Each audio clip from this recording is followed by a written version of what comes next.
बिस्मिल्लाहिर्रहमानिर्रहीम। अस्सलाम वालेकुम।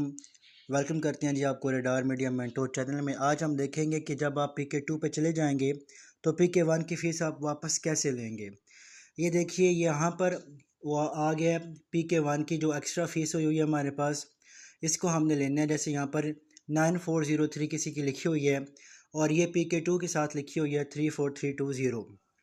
ओके जी, आगे चलते हैं। तो यहाँ पर देखें, आपने जब क्लिक करेंगे, ठीक है, यानी ये वाला जो पिछला था 9403, इस पर आप क्लिक करोगे तो ये पेज आपके सामने आ जाएगा। इस पर लिखा हुआ है कि आपकी एक्स्ट्रा अमाउंट जो है वो 9403 है।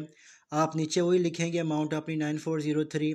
फिर वो नीचे कहेगा आपसे कि मिनिमम एग्रीमेंट फ़ीस का जो आपका है वो 9403 का, वो आप जो पासवर्ड है वो लगाएं। 600 का आपको पता है पेमेंट पासवर्ड होता है, आप वो लगाएंगे। उसके बाद तीसरे नंबर पर आपने अपना मोबाइल नंबर, व्हाट्सएप नंबर या ईमेल आईडी वो देनी है। और चौथे नंबर पर आपने एग्ज़िट कॉन्ट्रैक्ट के ऊपर क्लिक करना है।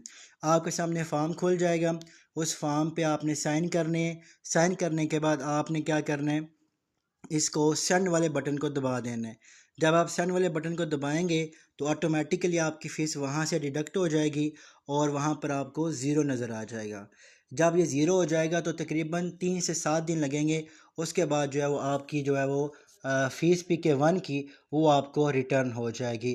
तो ये तरीक़ाकार है। काइंडली वीडियो को लाइक भी कीजिएगा, उस चैनल को सब्सक्राइब भी कीजिएगा। अपना और अपने पैरों का ख्याल रखिएगा। अल्लाह हाफिज़।